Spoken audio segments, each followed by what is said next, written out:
Hey, welcome to Guitar Knobs, the guitars, gear, noise, and nonsense podcast, hosted today by these knobs. Tony Dudzik, Pick Guardian. What the heck was that? What? Is that a new thing? It's my new thing. It's like It's a Chuck Lee Pick Guardian. Yeah. It just reminded me of Fantastic Mr. Fox when the guy's trying to, the mole's trying to do his thing, his thing. And he's like, that's not a thing. He's like, it's my thing. It's my thing. All right. Hey, everybody. Hey, it's me, Todd Novak. Welcome to the Guitar Knobs Podcast. We're thrilled to death that you're listening to our show. We got a great one because one of the most charismatic and beloved humans in the guitar gear industry is on our show tonight for a return adventure. Where is he? Sir? Who is this person? Wait, is someone else calling in? Yeah, I'm like, okay, so who's joining us? Like, I'm excited. This charismatic David Lee person. Roth, everybody. Yeah. No, I'm yeah.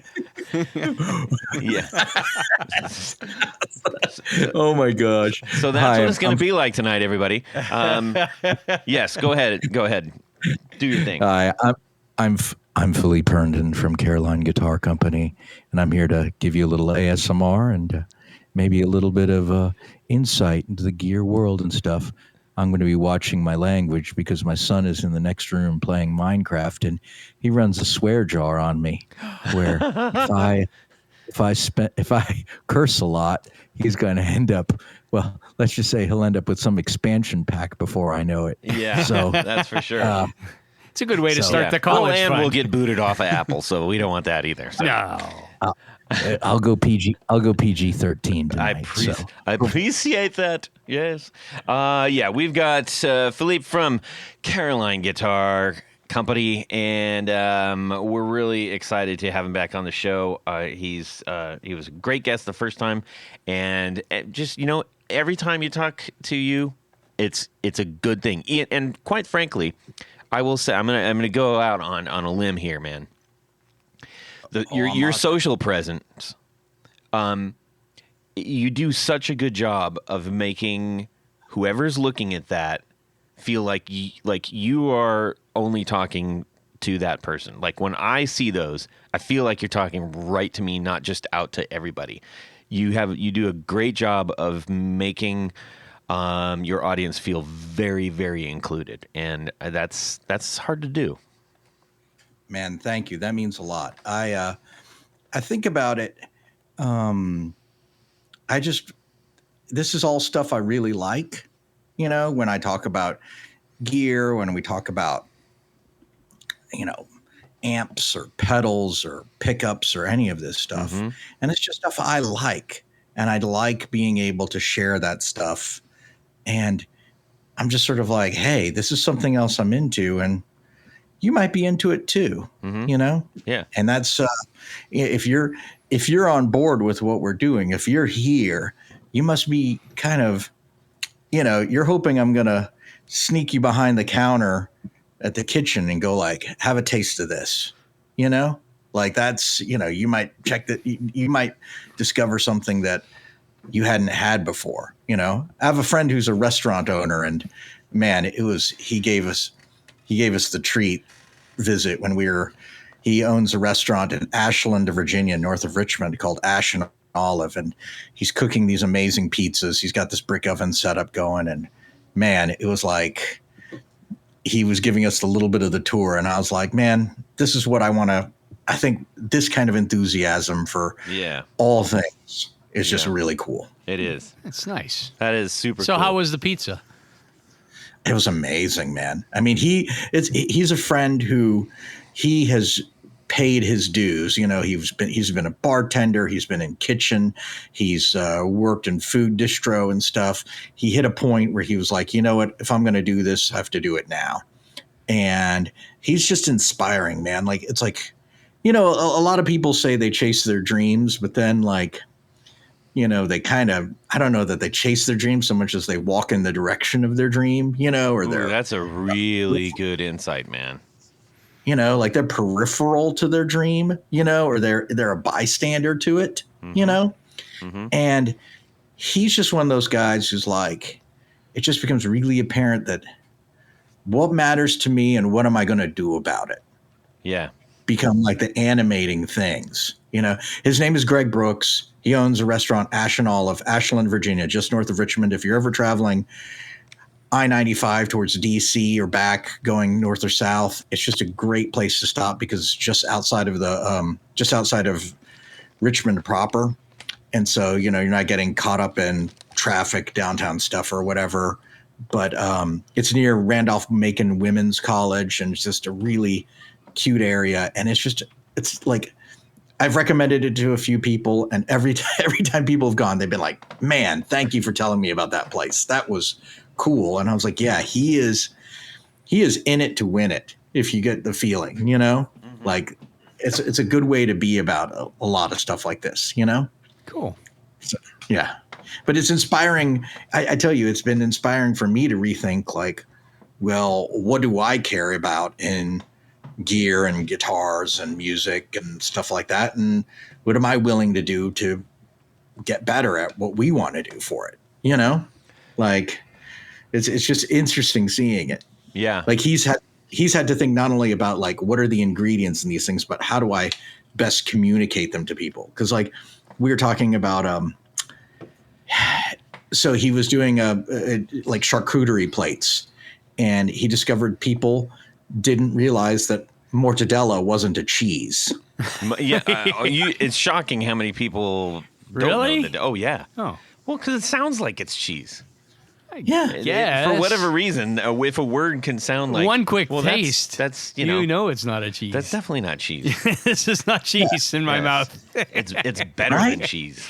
Yeah, it is. Yeah. Yeah. But it's also one of those things where if they didn't know, you know, like, you know, they're discovering the hard way. Do you know what I'm saying? Yeah. Like they're getting a plate together and all of a sudden, you know, it's just not there, you know? Yeah. So it was, he's just like, okay, well, how do we explain this stuff? How do we do this? And so I was like, man, with your social media and with your presence, like walk people through this, man. Like, you know, like, because sometimes stuff like that can be intimidating for people, but you can actually remove that intimidation just by explaining it. Nothing is more powerful than authenticity. There just there isn't any. I don't think, you know, except, well, let's just say. Well, I'll just leave it at that. There you go. Yeah. Hey, slander and money. Yeah. Slander and money go along. Right? Slander and propaganda will get you some, but that'll get you places too. But let's toe the line here. So Todd, Yeah, you were wondering I was. how long ago You read Philippe my was mind. on the show. Yes, tell us.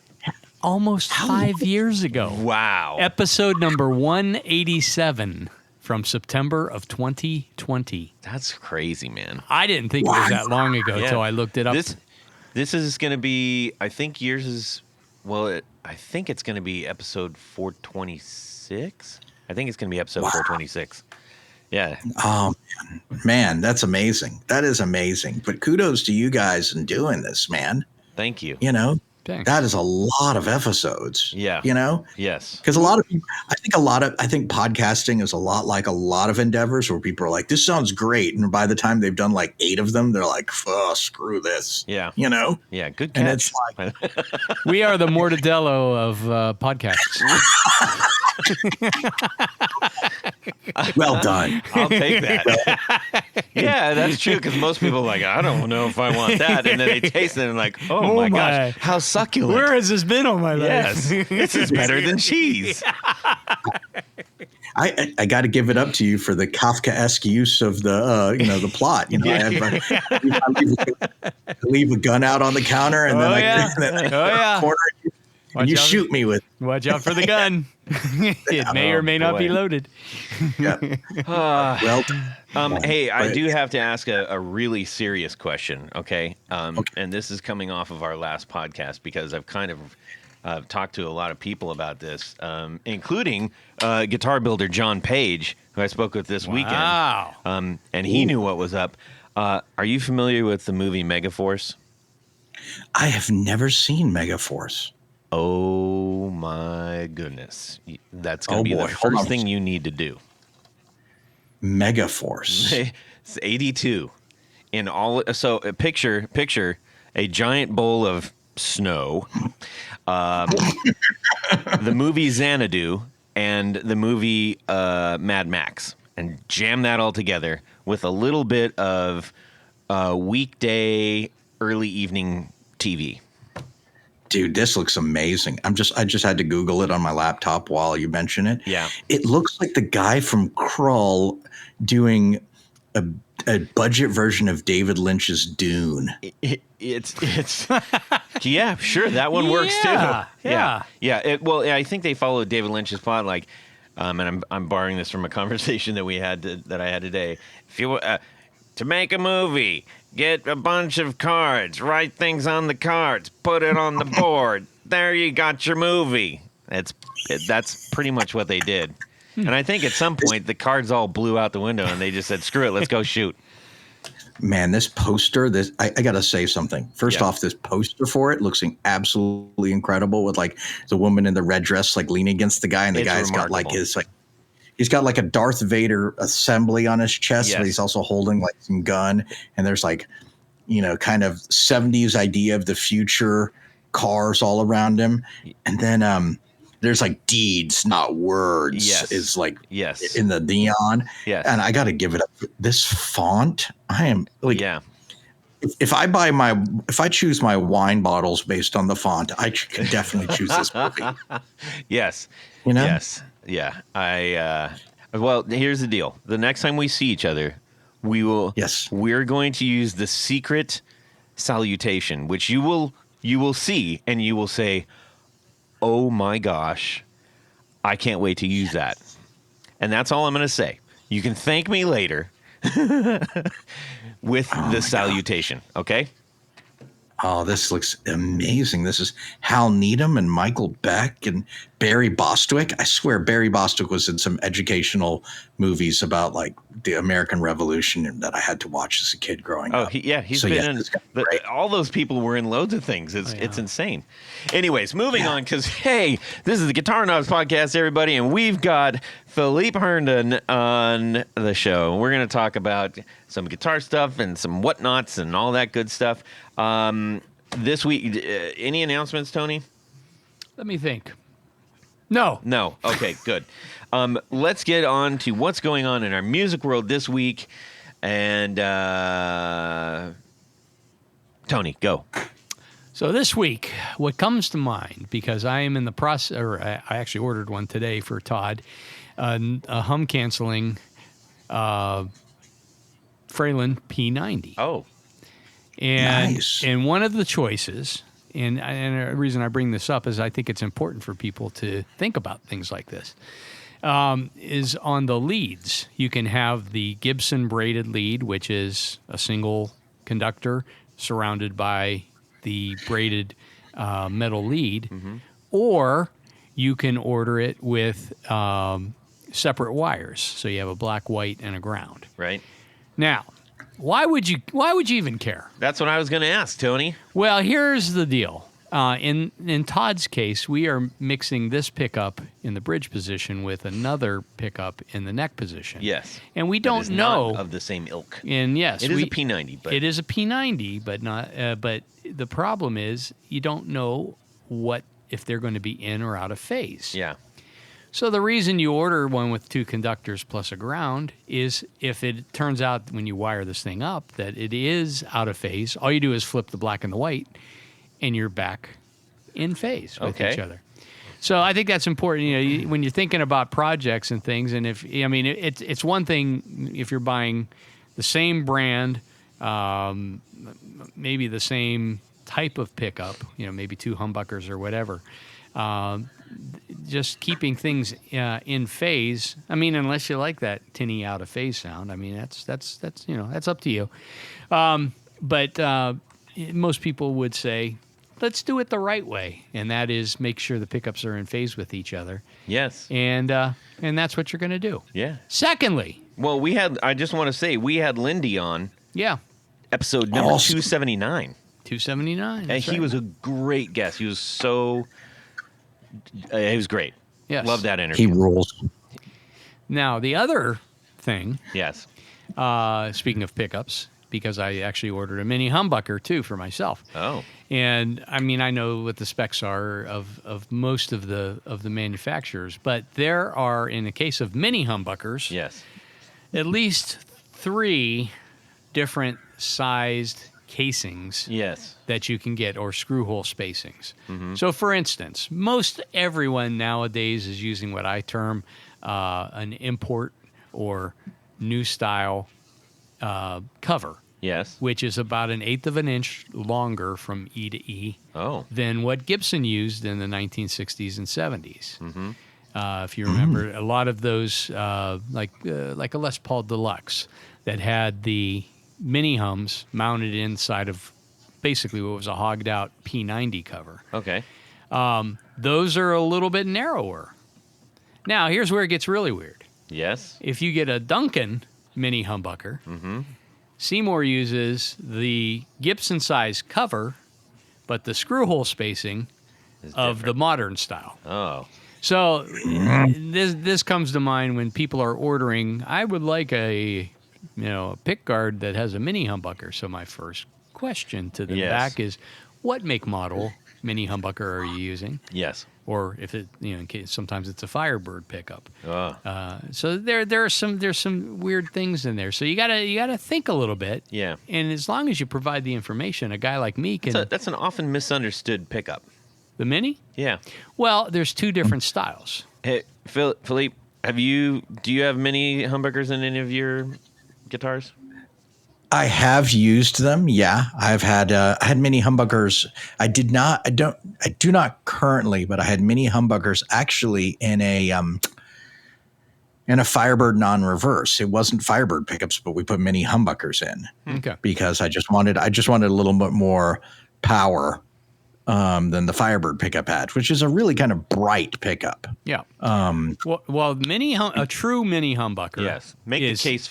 Sell this thing, is baby. different than a Firebird pickup in a couple of different ways. Yes. So if you want to think about a true mini humbucker, one that similar to what Epiphone came up with. Yes, for the Riviera, right? Well, that was their pickup in the 60s. Yeah. Before the two came, or actually the 50s before the two came together.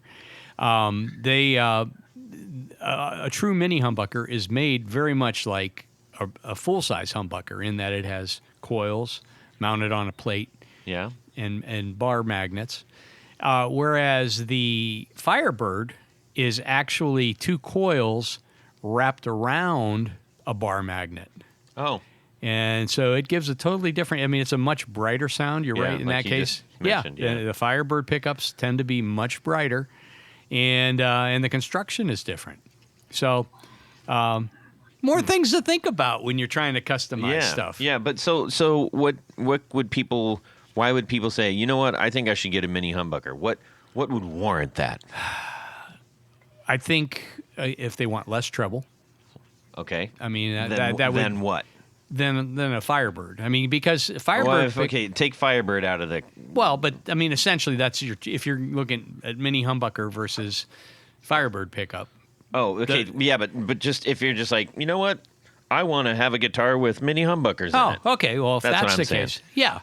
And that happens a lot because some people like it. Mini humbuckers, and especially Firebird pickups, tend to go more towards the sound of a single coil pickup Okay.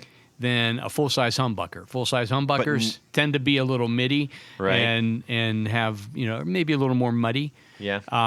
And mini hums tend to be brighter. So an escalating triangle of brightness. Yes. At the bottom, you have the mighty humbucker. The mighty Then you have the humbucker. mini humbucker. Then you have the mini humbucker. Then you have the goofy P100 that came out for a little while. Well, And then you we have won't the even count that. P90. We're not even going to count the P100. Okay, wait, we won't. So P90 and then the single coil. I'd Or maybe the Firebird maybe right below the single coil. Yeah. Because Firebird's bright. Yeah, we Yeah. also forgot like the TV Jones. like a Filtertron. Yeah, Filtertron. Yeah, that would be I mean, that Third. I'd put it. It's actually very similar in tone to a mini humbucker. To a mini humbucker. Yeah. Yeah. So that maybe they're on the same level. Yeah. So, okay. So fourth. Yeah. So I think again. Use this chart to replace the outdated food chart that you may or may not have on your wall, ladies and gentlemen. Yes. What I find wild is all the 70s Les Pauls, like all the Les Paul Deluxes that I was like, all the mini humbuckers are gone because everybody was replacing them with DiMarzio super distortions. Of course they were. That's because what you did. Yeah. That's exactly what you did. You had a double cream do super distortion and a double cream PAF Pro in the neck, and you routed the thing out. But then I find it wild.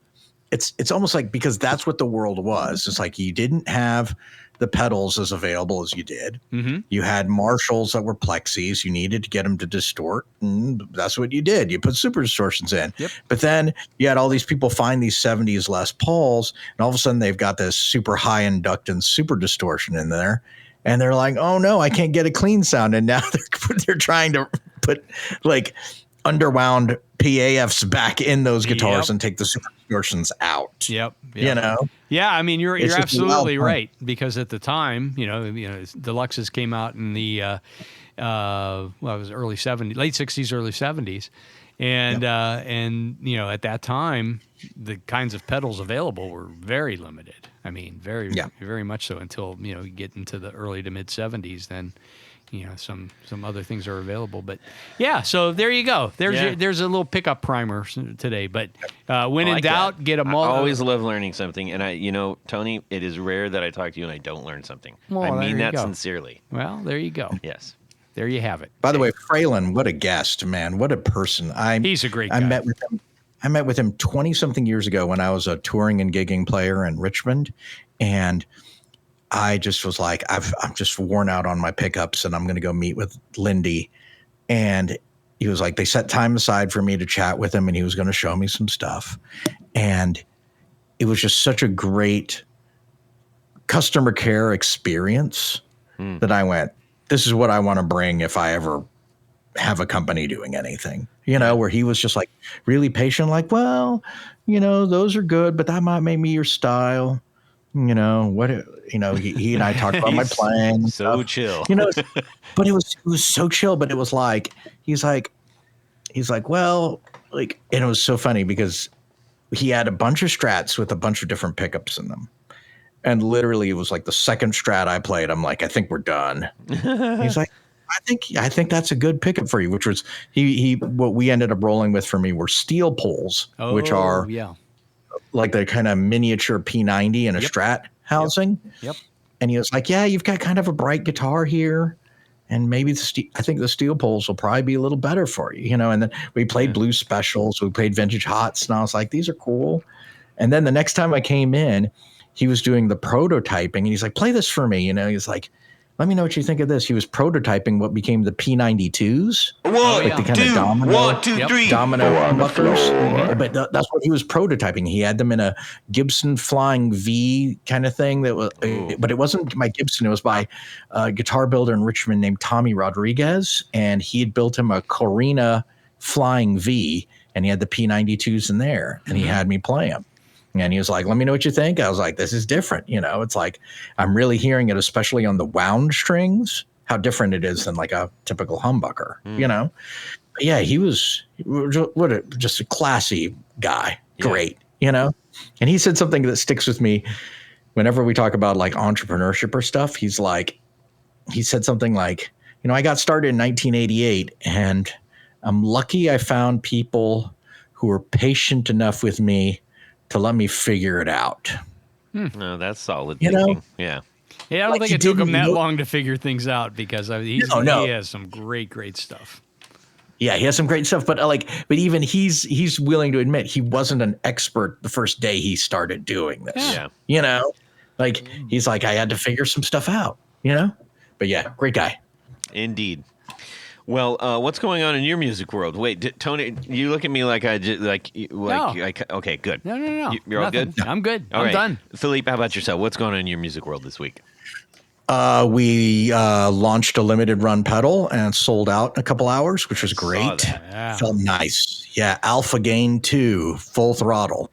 Is that the one that you had at the show that you had that was not like all labeled and stuff? And I was like, oh, mama, what is this? No, that was the test build for Kilobyte 2000, which came out in March. Right. And that's done Okay. really well for us too. Good. That's been a nice thing. But no, Alpha Gain 2, we came up with at NAMM with Matthew Farrow from Alexander Pedals and Disaster Area Design. Yeah. We literally were eating cannolis, and Ben drew on a napkin like, what if we had a pedal laid out like Frankenbeans? Yes. You know? Yes. And the Frankenbeans, I laugh about this. Ben draws it. Matt Farrow gets out his phone and starts gutting up a diagram of, a pedal enclosure and where the pots would have to be. Wow. And I get out a napkin and start schematicking it out. That's so cool.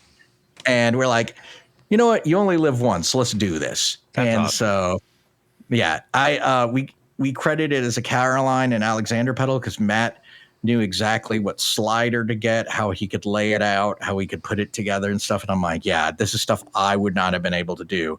But here is a circuit, and we'll promote it as Alpha Gain. We have the Vitruvian Man with the Frank is like a slider going up and down. We labeled it compensation in the manual. And then he's blessing us with the masculine gifts of cryptos and Lambos. Because there's like a Lamborghini and a kind of a coin crypto symbol, and it's absolutely ridiculous. But it sounded really good, man. And so yeah, we did a limited run of that. We shall not be doing any more of those because that's how a limited run I think should work. Yeah. Now, here's where I reserve the right to change my rules on that. If I start seeing them go for $1,000 on Reverb, they're not going to be limited anymore. There you go. Because that's not how I want. I am not trying to make some magical Banksy device of holy flippage. Mm-hmm. It's if they are going for that high, that is telling me that there's unrealized value, and I would probably want to make some more in some way. Right. But I love the fact that we did this as a limited run in a goofy sparkle pink, and people dig it. That's and cool, the clips sounded fun. It was nice. I was supposed to record the clips at the studio where we've moved into the new building, but I hurt my back that morning and could barely hold a guitar. And I emergency called a good player in our town named John Vale, who's a little bit more of a metal player, kind of a proggy metal guy. Yeah. But we made him play proggy metal through a Telecaster Deluxe through an AC30 in the pedal. And it ended up really interesting, because it's like he's got like these jangly sounds more than what he normally would have. But then he also played like a Les Paul kind of thing through the pedal through a basement, and that was a little more his comfort zone, Yeah. But yeah, really fun. Just a fun device to launch and make, and then we're on to other interesting pastures soon. Yes, which we will get in deeper in just a little bit. Yes. Speaking of deeper. Speaking of what, Todd, Tony? Yes. did you have something going on in this music thank world you, this Tony. week? I did. I unwrapped a box that was a great surprise from Wonderful Audio Technology. What? Yep. Ralph Gottschalk put together a new pedal called, and it'll be out at this time, I'm pretty sure. You better hope. Well, it will. It's called the Ranges. And think of it as for lack of better terms, it is a utility drive. And it I was really pleased with everything. I was just like, wow. First of all, I didn't expect it. Second of all, I did an unboxing video, and I was so excited I put it up. And he's like, "It's not out. Take it down. Take it down." I was like, "Oh, I'm sorry, dude." So yeah, so I'll be putting that back up shortly. Well, when you hear this, it will already be out, and if not, then I'm in real big trouble. But that's his plan. Yeah. So it's super cool, and Ralph is a great dude, and he's got some great pedals of the Fuzzlands and the Ancient Echoes. Those pedals, they're great sounding pedals, well put together. Great dude. You can't ask for a whole lot more, right? Yeah, that's excellent stuff. Winning combos. Okay, now, Tony, we're talking about all these pedals. Pedals. If I was to take all the pedals we talked about and stitch them together, what would I need to do that? You need something like a stitching element. That's right. Tour Gear designs patch cables, Tony. Tour Gear design patch cable stitcher pedals. And we could have all the different arrangements and all the different sizes, and it would work no matter what. And we wouldn't break the bank. No, you would not. These are soft on the old pocket. Yes. In the best way. Mm-hmm. Yes. And they're made from our good friends still in the Great White North. And the best thing is when you go, you're going to load up your cart. Load it up. You're going to get this because you're going to say, I'm done messing around with all these I'm done. Patch cables, and I'm going to go solid on this. Solid. Yes. And you're going to hit purchase. But don't worry. I'm worried. It hasn't gone through yet. Purchase There's just nothing gets to be you afraid of. to the next gate, which is the coupon code area. And you're going to put in what, Tony? I believe it's the guitar knobs, all lowercase, all one word. That's right. And you're saving how much? I believe it's 15%. Yes. Now that's what I call a safe word. Yeah. Yes. And so go do that. You will be happy. Your pedal board will thank you. Oh, absolutely. And you'll probably be able to get even one more pedal on because they're so slim. Yes. All right. Thank you to Tour Gear for sponsoring our 4 on the Floor. Let me get a little bit of this. All right. Mr. Herndon of Caroline Guitars, what is your 4 on the Floor part 2? Part 2. I hope I don't repeat myself, but I'm pretty sure I didn't because I think I was bringing up things that I've discovered in the past 5 years that since the last time we spoke that I've really enjoyed. All right. So the first thing I'm going to bring up, and I'm hoping I can stay within 4, though one of these kind of opens up the door for more. Yep.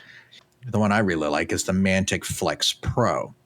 And the Pro has kind of a bit more control and it has an LFO and some things. But the best way to describe it is it's sort of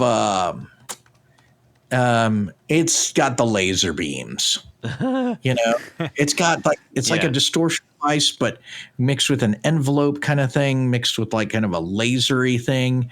That's not too different from like Wave Cannon Havoc, but also kind of like a video game dying. And it's just, I find it fun and inspiring as a PLL.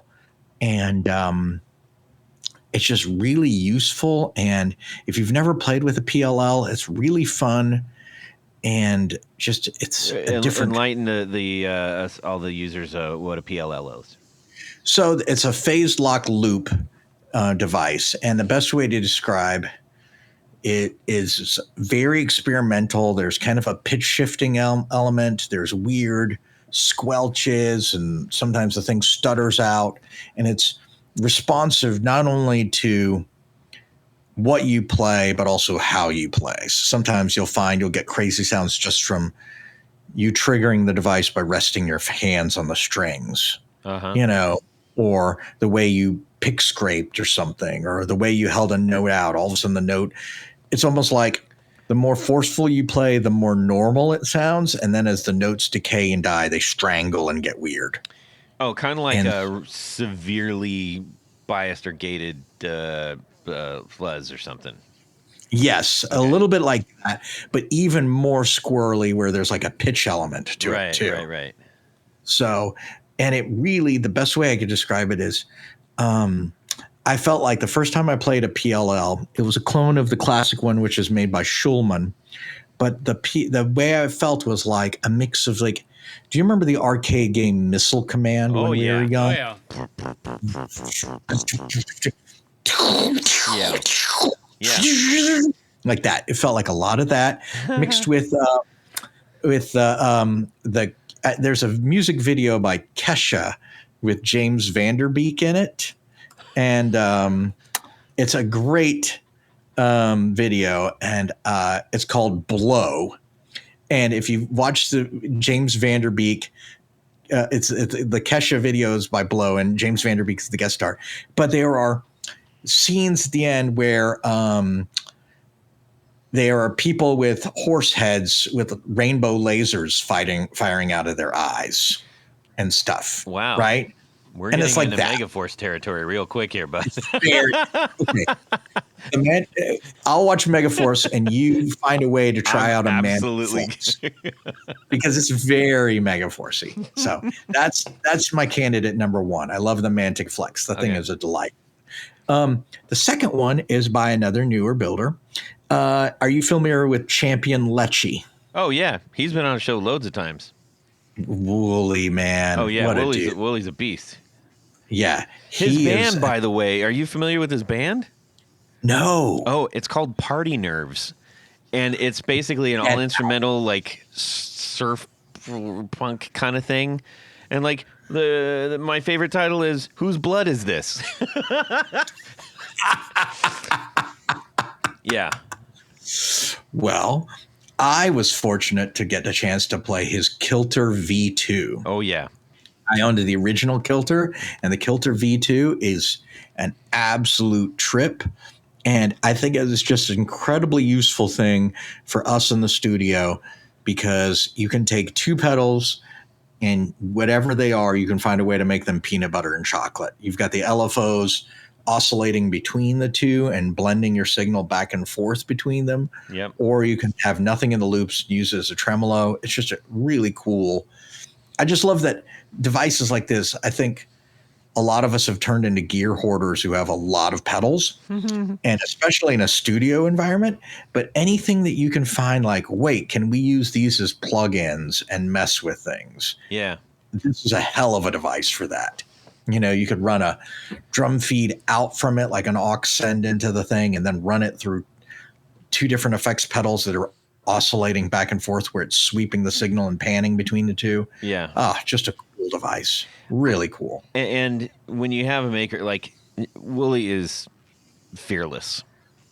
Like it's just, you know, you can't have somebody make the kind of stuff he makes who's like, I'm not sure about this.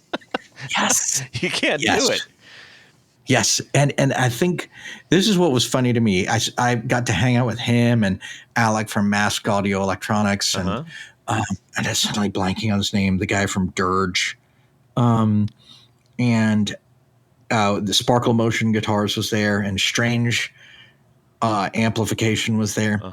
And I had this beautiful thought, which is, you know, when we got started, when I started Caroline, we were kind of at the tail end of what I call the second wave of boutique. Yeah. Right.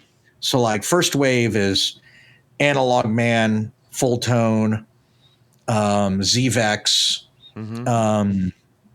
maybe some others like Menatone I would put in that category. And then the second wave I think of as like the early second wave is like Earthquaker and Wampler. Yeah.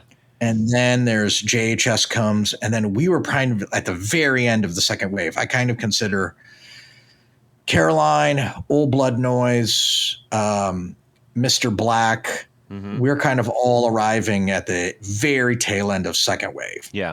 Right. And I remember when we arrived in second wave, I felt like we were like, oh God, those guys are weirdos. Right. And then all of a sudden I turned to Alec entering the Philly Pedal Show, and I'm like, are we the normies? Like I'm playing through like the Champion Lecce Skit Z or something, and I'm like, am I the normie now? You know? Yes.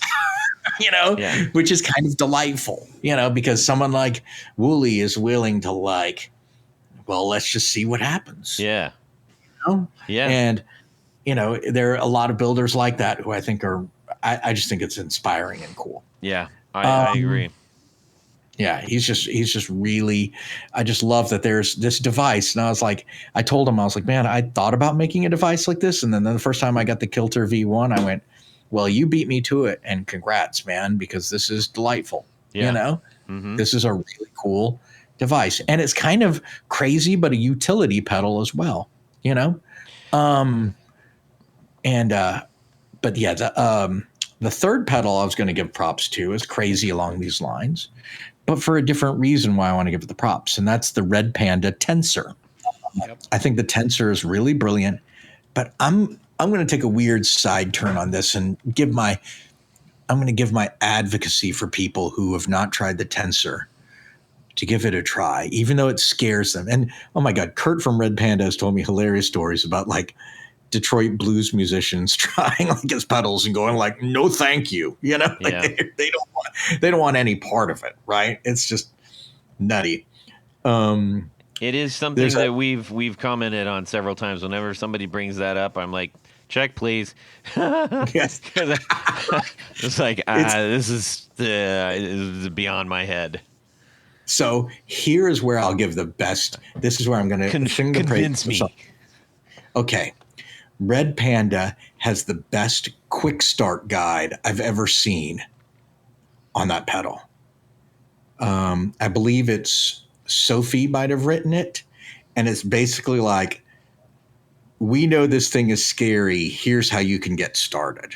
And so the first starts are like, let's just get some basic reverse sounds.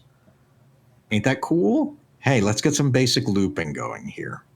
All right, you've got some basic looping. Okay, now you've got some basic looping, and now you can shorten the distance between things. So like that speeds it up. It sounds like an early 80s jazzercise video. Yeah, but it's just very, it's like the most effective little note cards, because there's a fuller manual and you can go bonkers. Yeah. But I remember even, I design these things and I'm like intimidated of this thing. But then I get the quick start guide out and I'm like, oh, okay, now I'm starting to understand what they were going for with this device, because you just have to walk me through it a little bit. And if you're patient enough, a lot of people don't have the patience to read the manual. But if you're patient enough to read a manual, the Red Panda Tensor manual is just really good at like, hey, this is what this thing does. This is what time stretching is. This is what time stretching and then you adjust for pitch does. Because if you shorten that time, the pitch goes up, right? If you lengthen the time between things you played in the loop, then pitch will go down. So do you want to compensate or do you not want to compensate? Do you want the thing to stretch out just in time without pitch, or do you want it to stretch and slow down? Do you want that to happen, or do you just want it to go slow down? What do you want to have happen?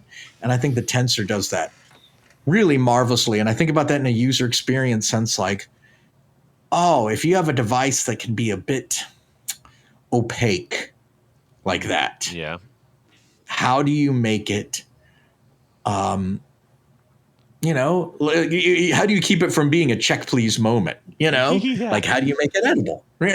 Like she has to explain what mortadella is, and they do a really good job of that. But the fourth pedal I'm going to say is the polar opposite from that thing, and it is something I'm vexed by and kind of delighted by, and it's a whole nother curious thing when I think about pedals. I purchased an old Ibanez CP835 Compressor 2. It's basically from the 808 series of Ibanez, but it's the compressor rather than the tube screamer. And it's a red pedal with two controls on it. And I purchased it because I was basically square foot switch. Yep. Yeah. Okay. Yep. Square foot switch. And I purchased it to help out somebody who was helping put money in the commissary for somebody who's imprisoned. Right. Okay. And I was like, yeah, I'll help out, and I'll buy this pedal. And I really love it. But it's also one of these curious things where it's like, I've looked at the circuit. I started tracing it out. I've looked at the schematics. Mm-hmm. There is no reason this thing should sound that different. And it doesn't sound that different. But it's no reason for it to not sound that different than like a Dynacomp or a Ross, right? But I like it better. And I can't quite pinpoint why. Well, it's and I'm wondering looking, if it, that's for sure. It looks cooler. Yeah, like if you look up a CP835, it looks like, looks like something from the arcade from our Megaforce era, right? Yeah, yeah. It looks cooler, but also we've done A/B testing, and I'm like, I just feel like it feels different. And there's a schematic online that gave me hints as to why it would be different, but then it turned out that schematic was wrong. Like I went, oh, well, let me trace this. This doesn't add up. And then it turned out it didn't. Like the schematic somebody had posted online was wrong. But it is cool. And it is one of these like compressors that's like for a long time I resisted compression. And then all of a sudden I play this thing and I'm like, oh, you just have a tiny bit of this on and it just makes things a little nicer, Yeah. It's just a little nicer, especially for like quiet parts when you're like, just sort of playing single notes behind something or whatever. They just feel a little more full. So that's my 4, the Flex, the Kilter, the Tensor, and the early 80s Ibanez. It's great. That's super cool, man. Yeah. Look, we got a great story out of that. The mild-mannered compressor pedal. Yeah. But it's one of those things where it's like, why do we like what we like? And I think there's in addition to what form and function it has, there's also the story behind it. And all of a sudden, like, well, this is, it's like I'd owned a bunch of different Rosses and Ross clones, and I was always like, okay, well, that's that. Yeah. Buy them and sell them. It's hard to get excited about a compressor pedal, and you're pretty excited about this. Yeah, it's really it's made me rethink this a little bit. Okay. How much of it is the square foot switch, though? That's a great question because I do love that square foot switch. Yeah, because they they do make one with the standard, but not interesting. Yeah, right. I can leave it. It's also I also think the knobs are kind of cool. Like they're really kind of nubby. Yeah. Like they're like, and it's like, I mean, there are reasons I don't like it. It uses the weird like rat, 1/8" plug. Yeah. That's like a pain in the butt. I've got to have an adapter for it, Yeah. But I kind of like the pedals in that series other than the 808, mainly because an 808 is like a mortgage payment now, right? Maybe 2. Yeah. But the CP835, I'm like, oh, this is cool. And it's just like, and I've had friends go like, yeah, it supposedly is a Dynaross. I mean, it's like, it's close enough to a Dynacomp that most states wouldn't let them get married based on the genetics, Yeah. Right. But it is like, I've had friends go, no, but something feels different. I'm like, I've checked a bunch of stuff. I mean, it's biasing to 2.5 like a Dyna, and it does Dyna kind of things, but I just like it. Yeah. I think it's a square switch. Yeah. Well, you're gonna have to get the one with the regular one because on the side of that are some sweet like racing stripes. Van racing stripes. Oh yeah, it's got the racing stripes. They're great. Yeah. Yeah. Oh, yours. Yeah. Yeah. The A35. The A35 has some boxes and lines. Yeah. Let's just say that. Yeah. Yeah. But it is I've just been surprised at how much I like it. And that's like, I like that it's compressor 2, like it's very Rocky 2 or Jaws 2, and these are not expensive. Yeah. They're not expensive. Like, I mean, it's like if I go on Reverb, $15 on Reverb right now, go get you. There's also one for $475 with the box. So, right. Oh yeah. Well, you gotta have, don't get that one. Gotta have the box, Yeah. Oh, I see what you mean. Some of these have the stripes. Yeah. Yeah, And some of some these kind of have logo, like a butter, like it almost looks like a yeah, Rolls Royce logo, but it's like a butterfly woman or something. yes, this is from when they had the flying pan and some of these other that series of Ibanez stuff. Yeah, yeah. But no, I like the square. I like the square button one. Like that's the one I like. Yeah. See, now you're Yeah. going to be like, maybe I should get some of those other ones with the square buttons. Dude, I have the EQ. I bought the EQ for $49 years ago, and I just kept it as like a little lead booster. Uh-huh. And it's been great because it's literally all I do with it is like, you know how like in a graphic EQ pedal, there's like a notch in the center. Yep. I just take like all the mid-range frequencies and just lift them up just where they break the notch. And it's perfect for like, oh, I'm playing a lead break and I just need a little bit more volume and force for my single notes. It's just great, you know? Yeah. And it just solves the problem really easy. Like, oh yeah, we took 200, 400, 800 and 1.6K and literally they're not even lifted to like 3 dB. It's literally like just break the notch. You know, it's like where they just lift out of zero and it's just great. Yeah. Really cool. But yeah, the square button, the stripes. I mean, what's not to love here, man? You know. Well, you might want to consider selling that EQ because the cheapest one that we are seeing is $160. So. Oh man. Yeah. Well, if it gets expensive enough to that, I would get like a Source Audio EQ for selling the Ibanez. I'd think about it because the Source Audio is like a really clever one. But yeah. Oh my God, GE 601s are expensive now. Yeah. Wow. Yeah. I did not expect that because I got that for like $50. Yeah. That was like, man. That was back when old stuff was like, this is old, as in it's not good. Yeah. You know? Like the good stuff is the new stuff. Well, you know? its partner, the 401, which is the parametric EQ, is $481. Oh yeah, wow. Oh yeah. There's one for $717. Get out of here. I don't think I've ever seen one of those parametrics before. Yeah. Well, oh, dude, they are nice. Yeah. Yeah, the parametric. They that's better be $700. Yes. But it's cool. Like the parametric is really cool. Yeah. You I bet Chris Gill, who we've had on the show many times, is a longtime writer for like all the guitar magazines. He's probably got 4 or 5 of those things. Which color do you want? Yeah. He's an awesome photographer as well. Have you seen all those old Van Halen photos he took? Oh yeah. Yeah. Yeah, he's outstanding great. stuff.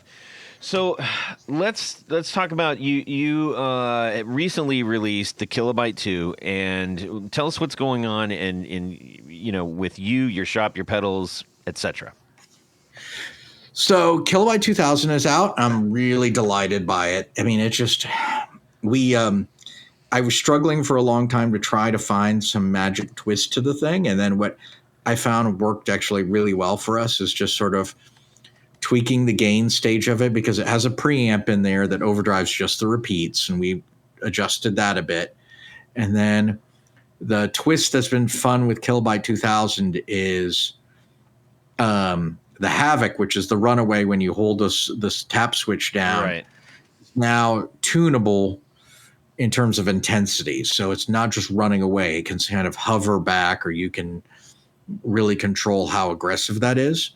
But the second thing that was fun is we figured out a nice spot for putting an effects loop in, so you can put different effects just on the repeats. And I thought this is a nice trick, like when we talked about the kilter or different things that can use pedals people might already have, is I'm like, well, we wanted a pitch shifting delay. I'm like, okay, just get a tip ring sleeve cable, put a pitch shifter in the loop, and then you can pitch shift your repeats however you like.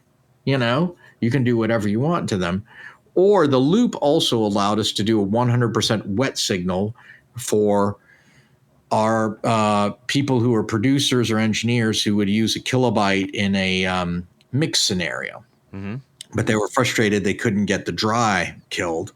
And so we're like, well, if you use the effects loop, you plug into the pedal, but then you just go out from the loop with not a tip ring sleeve cable, but a normal guitar cable. And that's just 100% wet because it's not returning back to the mix control and the pedal. You're just getting 100% wet. And so that's fun. I think it's like nice because there's other things you can put in that loop and discover.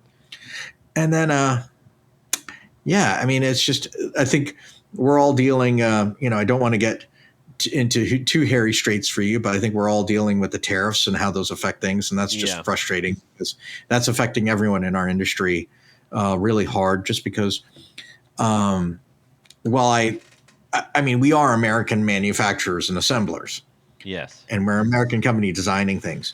But I think there's something really frustrating about a policy that tries to punish you for sourcing things when there's no domestic substitutes. So like, for example, op amps haven't been made in the United States. Op amps used in guitar audio haven't been made in the United States in this century. Like, and in fact, like the chips that people love in tube screamers, the 4558s, have always been made in Japan or Malaysia. They were never made in the States. Yeah. And so the Texas Instruments plants were always overseas. So it's frustrating because like an audio jack, for example, is something that has not been made stateside in a long time. A DC power jack hasn't been. Enclosures, and you can get people who will fold enclosures for you the way like say 29 pedals is, or like the really nice Ren and Cuff stuff. Yeah. But then there are tariffs on steel and aluminum, and that raises those prices. Right. So it's like you so can't then win. you're like going like, wait a minute, this is $25 for an enclosure. Right. Oh, and that's if you're lucky. Yeah. Like you might be paying a bunch more. And then, yeah. And then all those costs, you can't eat them, they get forwarded on. And that's just a frustrating thing for a lot of people in our industry because we're paying those, but our competitors are not paying those. So like I've had at least 4 different companies, and we're talking not in like cheap labor markets. We're talking like Germany and Sweden and France reach out to me and say, hey, we've calculated based on what you guys are paying on tariffs that it'd be cheaper for us to make your pedals than for you to make them. Is this true? And I'm like, this is scarily getting close to true. Yeah. Where like, I mean, the reason I started a company was so I could make stuff here and hopefully employ friends and fellow musicians to make stuff. Right. And so it's a little it's at cross purposes in a way that's really frustrating because I think we want to keep making things here. But when a company in Canada or Norway could sit there and say, now your costs are so high that our labor makes sense. Right. Then you're, this is a problem. And we're all competing against each other. We're all competing against everything that commands their attention.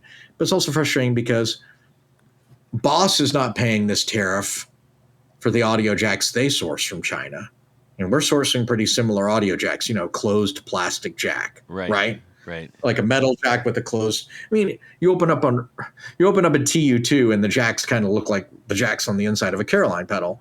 And Boss is already at the advantage of economies of scale. Yeah. Right. They're ordering multiple orders of magnitude more than I am. Yeah. But in addition to that, they're also not paying a tariff on them. Right. And so it's frustrating because it's something we love this stuff. I mean, we love making it. We love our peers. We love the infrastructure of chatting with you about this stuff. We love the players. We love that we're in a rare industry where people worldwide have paid a premium for American manufacturing.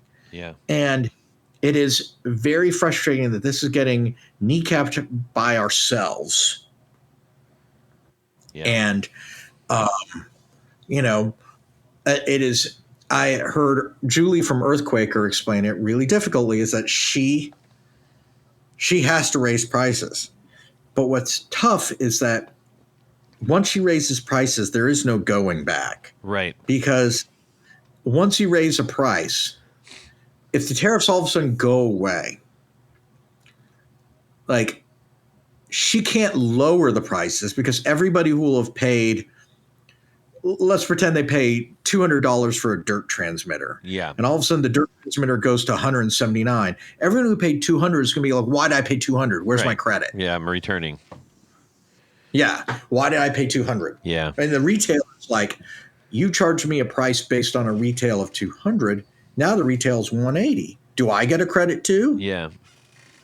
And so it is a very touchy time. I know it must be affecting Tony and other people in our industry too, in different ways. I mean, I know it affects like the fret wire. I know it affects my friends who are custom guitar builders about wood sourcing. Oh, yeah. And it's really, I don't want to make a partisan thing about it. I think I wear my politics pretty overtly on my sleeve about this. Yeah. But I think it's one of these things where I think people need to be able to say, it's an everybody thing, man. Stuff. It's an everybody thing. It's going to affect the furniture you buy. It's going to affect, and it's, I don't want to just say like, oh, well, if China's going to be manufacturing everything for us forever, but it's more that we kind of allowed this to happen. In fact, our corporate overlords kind of made sure of it. There were companies that used to make things like blankets in the United States. Yeah. And then all of a sudden they were told by Walmart, your blankets are too expensive. You got to get them down. So they would fire all their employees and make the blankets in China. Yeah. Right. And we were all kind of pressured by bigger forces who are now saying, well, now we have to pay these tariffs. We need more blanket factories. Yeah. Right. And blanket factories. And meanwhile, it's like I saw this amazing poll that said like 80% of Americans agree, like, yes, more manufacturing here. And then it's like, would you be willing to work in a factory? And it's like, no. Right. Or would you be willing to spend $2,000 on a TV set? Yeah. Oh my God. Did you see about the shower head thing? No. Did you guys ever? No. I'll send you the link. I need a new to shower it. head. Don't tell me any terrible things. So there's a company that makes shower heads, and they make filtered water shower heads. Oh, yeah, So yeah. Yes. Yeah. And they were they're getting hit with tariffs, right? Yeah, yeah. So they said, okay, well, let's source an American-made thing. And they got all the things together to make an American one, and they put up a cart. And they said, hey, we have the Chinese-made one that then has a bunch of tariffs on it, or we have the American-made one. Yeah. Which one will you buy? And the Chinese-made one still ended up maybe 40% less expensive than the American-made one. Yeah. But this one was entirely made in America, American users. Right. They had, I want to say the ratio of people putting things in the cart for the cheaper one was something like 600 to 1. Oh, I'm sure. Yeah. And if you didn't, then the shower's a good place because you can't tell if you're crying or not. Hey, listen, I'm just doing everything I can to keep the water from getting into the beer, okay? Yeah. Golly. It's pretty soon then we'll have like not unlike the bourbon industry or the soap industry or the pants industry or whatever, like people who are, wearing their bespoke coveralls and bibs and saying, look at this 9-volt jack that I handcrafted in my artisan Yeah, like nobody's I don't know what fantasy people have, because nobody's going to be like hand dipping resistors. Yeah. Like that's just not going to happen. Like it's just very tough. But also like the bespoke stuff that we like. Do you like your local baker making banana bread? Well, where do you think the bananas came from? Yeah. You like, the people who make nice jeans, it's like, that's really awesome that these people making nice jeans, but where are they sourcing the denim from? Japan. Everything, there's all this stuff that like the beauty of American craftsmanship in a lot of ways. Like, look at the guitars we make, African, Honduras mahogany and Indian rosewood and Canadian maple. It's like Canadian maple grows so well because that's where the trees are. They're more north. there's a lot more of them. It's longer growth. It's like there's just, and the beauty of a lot of things being America is e pluribus unum, from many one, and we can get things from a bunch of different places and make it our own. Yeah. And I want to see that continue to happen. I really, so That's a I'm better writing, idea, dude. I'm writing, unum, man. yeah, e pluribus unum. And, but let me tell you, it's also difficult to pronounce even with my high school Latin, like ubi sub ubi, wear underwear. But What? ubi sub ubi, wear underwear. Oh, God. Okay. I saved Latin. What did you do? But have you seen Rushmore? See? Oh, yeah. Yeah. So, but yeah, but we're all going to fight the good fight as best as we can. And I just, I think there's still beautiful stuff to be made and make. And, and hope, and we need, every once in a while when I get discouraged, I hear young artists that I really love. There's this young woman who goes by Mini Trees, who just plays really cool stuff. And I was listening to her records today, and I was like, man, the kids are all right. Let's keep giving them the power. Let's keep giving them the tools, and let's keep going at this ourselves, Yeah. And but also the kids are all right, but also the folks my age and older are all right. I was listening to this Bob Mould record he put out a couple of years ago, and damn, he's still throwing mean fireballs, man. Like he's still got stuff to shout about and play loud, distorted guitar about. And I saw this band, the Menzingers, recently, who I'd never heard before. Are you familiar with those guys? Menzingers? No. Menzingers. I'm gonna have to listen to them. The Menzingers. So I went to go see Menzingers, Lucero, and Queen of Jeans in Richmond, Virginia. I drove up to show because the girls in Queen of Jeans, the women in Queen of Jeans, use some of our pedals. And I was like, this is really cool. And I've sold pedals to Lucero as well, and I'll go up and see the show. And Menzingers were the headliner. I was like, how are they? I'm not familiar with this band. And I put them on Spotify, and I was like, where the hell has this band been my whole life? Like, awesome. they're clearly popular. Like there are songs with 30 million, 35 million listens on Spotify.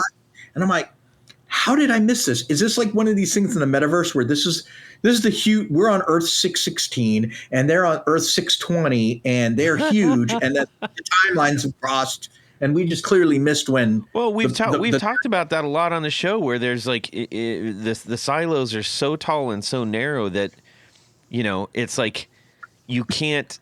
Well, or like a forest, you can't see another tree if you're just being shown the one. Yeah, like and you get used to your silos, and it becomes tougher to dig your way out. It's hard. Yeah. Yeah. And then all of a sudden I'm there watching this band where like Menzingers were so awesome and yet not what I was expecting, because when I heard them, I kept hearing like young men, right? Yeah. But then they're up on stage and they had total dad rock energy. These guys looked like they had just dropped off kids. They had just picked up kids from like a soccer match or just left like a kid's gymnastics event, right? Like they'd gotten out of the pickup line and just all of a sudden just drove behind the venue and walked on the stage. That's right. amazing. I think the guitar player was wearing On Clouds. Okay, I kid you not. And they rocked so hard, and the audience. This is a packed 1,000-person venue, gorgeous. The National in Richmond, Virginia. The National, great venue. I say all this stuff because if there are people listening and they're driving around, give them an excuse to stop and go see a show or something, right? Yeah.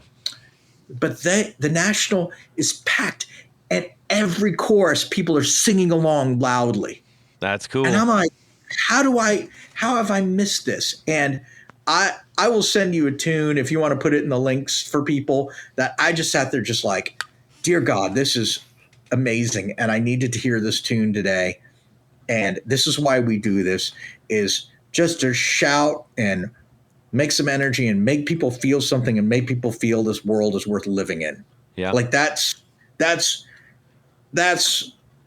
why we do this stuff. It's like, this is like, there's what we have to do, and then there's the reason for living, right? And I think people forget that art is a big part of why we have reason for living. You know, art and music give us some purpose, some reason to stick around. Yeah. You know? Yeah. And it's like these devices and things that we all love are tools towards that purpose, and their own magic in their own way. Like I find myself blown away when like Maddie from Queen of Jeans is saying like, some of your pedals have helped us rearrange songs. And I'm like, oh my God, like I'm almost like doubled over. Yeah. You know, because it's like, that is the magic of like, if you were a camera maker and someone looks through the lens and all of a sudden goes like, I can get a different shot here. Yeah. With it. You're hitting on something that's like really, we kind of discussed this a little bit ago, but you because you brought up Champion Lecky, you know, he had I think it's the Skitter. He sent me the Skitter, and I played around with it for a while, and then I don't know, it's like, oh, I'm going to put this on it and just try to. And it literally inspired an entire, like one of my favorite songs that we're going to go into the studio with. Just that. And I was like, oh my gosh. And when you have a good piece of, you know, you can say equipment, you can say, you know, paintbrush, you can say whatever, but all these tools are there to help us create. And I had another conversation with somebody, and we were talking about like, you know, somebody, it was actually my wife, but I just didn't want, you know, make it too personal. Some chick in my house. Well, no, because she loves working. She wakes up early. She goes working out. She's busy all day. She's got to be moving. When she comes home, if I'm about to, I'm like, hey, dinner served. She goes, great. I'm going to do laundry and wash the dishes right before we eat. And I'm like, no, stop. Right. But that's how she feels alive. And I was explaining to her, I'm like, I've wondered what the difference is with us. And I kind of realized, I'm like, what did I do today? I went to work. I create all day at work in an advertising agency. Then I went to podcast. Then I did a demo of a guitar pedal. Then I went home and I played, you know, just fiddled around on things. I'm like, wait, that's the thing that's making me feel alive. Yes. And But whatever that is, grab onto it and don't let go. But can you do all of those at the same time? I cannot. I cannot. No. There you go. I mean, Yeah. it's like, and figuring out these things that are worth it to you and being able to do what you have to be able to keep doing them is it's a real magical challenge. Because like, there's certain things where I'm like, man, I'd like to be super skinny and super healthy looking, but I love eating bread too much. Yeah. Yeah. You know, like someone's like, well, you got to give up no bread, no tortillas. I'm like, screw that. Yeah. You know, Yeah. I'll be fat. Just give me a belt. That solves all your problems. That's right. Extra hole punch. Buy a bigger shirt. Yeah. You know, Yeah. buy a bigger shirt. You know, no, I mean, I'll work out and I'll take care of myself. But then there's like, once there's lines like, well, you got to do this. And I'm like, oh, yeah. I use the word fighting weight. Right? Yeah. And I can still fight. Oh, that's my fighting weight. That's my fighting weight. Yeah. Yeah. Here's the thing. Here's the thing I struggle with. I have two small kids, and you know they pick at their food. They're choosy, and you have to train yourself as a parent to just throw that damn food away. Yeah, that's hard. You know, because you're like, oh, I don't want to waste this. It's like, no, you throw that food away. You know, like you just put that in the trash. Yeah. You know, you do not try to save those nuggets. You do not extract utility or value from them. Okay, like you throw those things away. Yeah. But yeah, I mean, all of this is. When it's right, it's so magical. And I'll send you a Menzinger's tune that I just sat there. I was like, my God, was this song written for right now? But it's a song from like 8 years ago. What's it? And you know what it's called? Yeah, it's called America, I Love You, But You're Freaking Me Out. That's appropriate. Yeah, quite appropriate. Really great. Really great. And very much a band along the lines of, hold on for a second. Brian Fallon's band, the Gaslight Anthem. Okay. Yeah. Kind of similar kind of energy to that, like very anthemic choruses, rock energy, kind of stuff like that, Yeah. But Gaslight Anthem seems a little bit more overtly Springsteen influenced, where there is something almost Canadian to like how Menzingers were, but also just there's a beautiful cognitive dissonance of seeing these guys who looked like literally like they could be the dads trying to. They're the dads making fun of the guy yelling at the ref at the youth soccer game. Yeah. Like got a load of this guy. His kid's going to get a scholarship. So it was very. It was cool and just inspiring. Just great to see. Like you sometimes got to go play shows and go see shows and remind yourself why we all love this stuff so much. Amen to that, dude. Yeah. Heck yeah. On that note, that's a great note. That's a great note to end on. Yeah, positive one. That's great. All man, right. Thank you. This has been a blast. Yeah, man. Well, we are by end. We mean we're rounding third. Okay. Because there's one more thing we got to do. That's right. Okay. Tony? Todd, what is this called? Would you rather? All right. Would you rather? Would I rather? All right. So it's a little game that we play. Mm-hmm. Everyone loves it. And those who don't love it, well, they don't have to play. Yeah. How's that sound? But losers. You call yourself a real boy? Anyhow. Yes. This week's Would You Rather is kind of since, we're chit-chatting a little bit about movies and such. Yes. This is kind of a fun one. Oh, good. So. I'm on the edge of my seat. Our good friend Adam Sandler has invited you to play guitar in his new band with Step Brothers, John C. Reilly, and Will Ferrell. Oh, my. 2-drummer band. I love it. Oh, boy.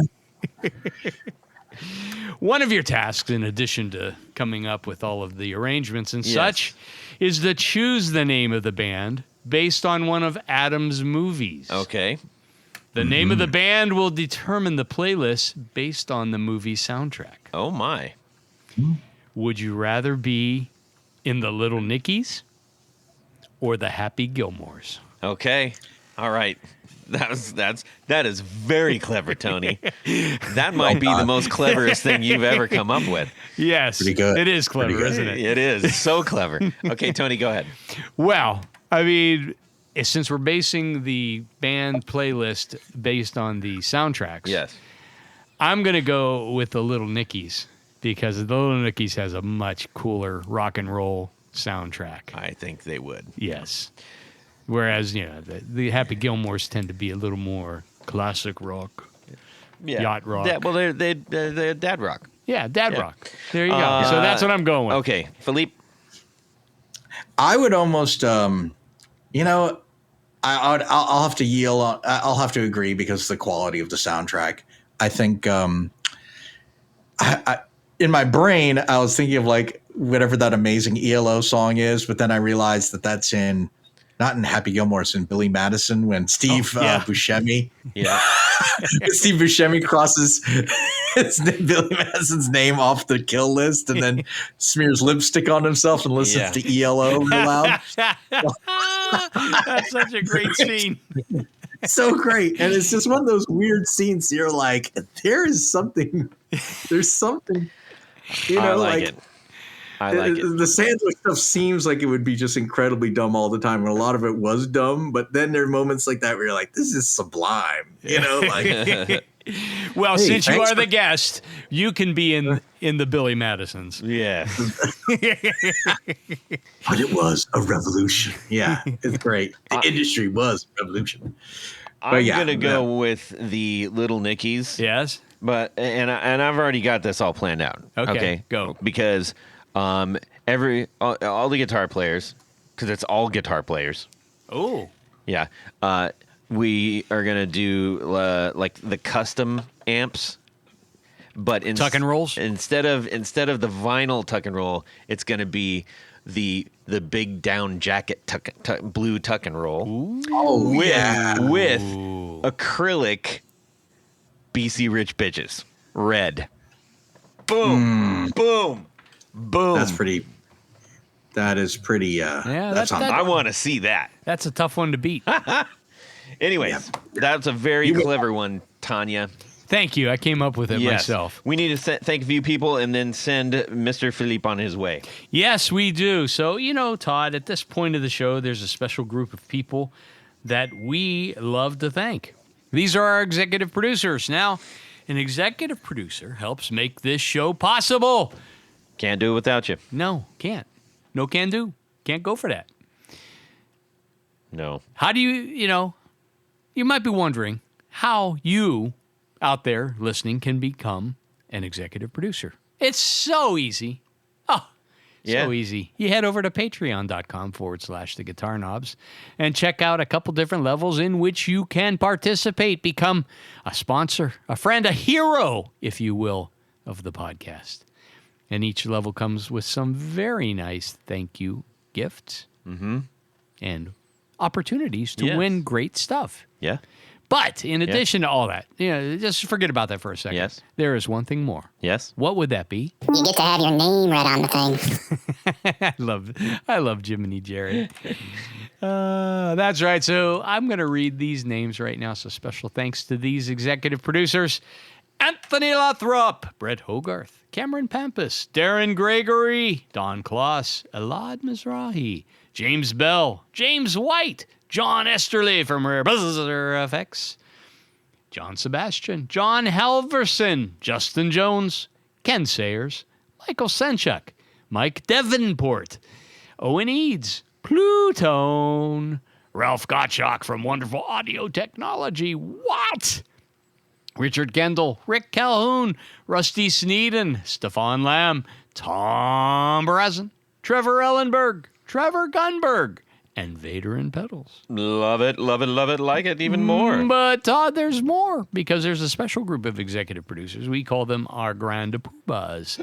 These are the creme de la creme, the top of the heap, the A number ones, and they wear a fez upon their head whilst listening to the podcast and drinking an orange liquid of their choice. Dig it.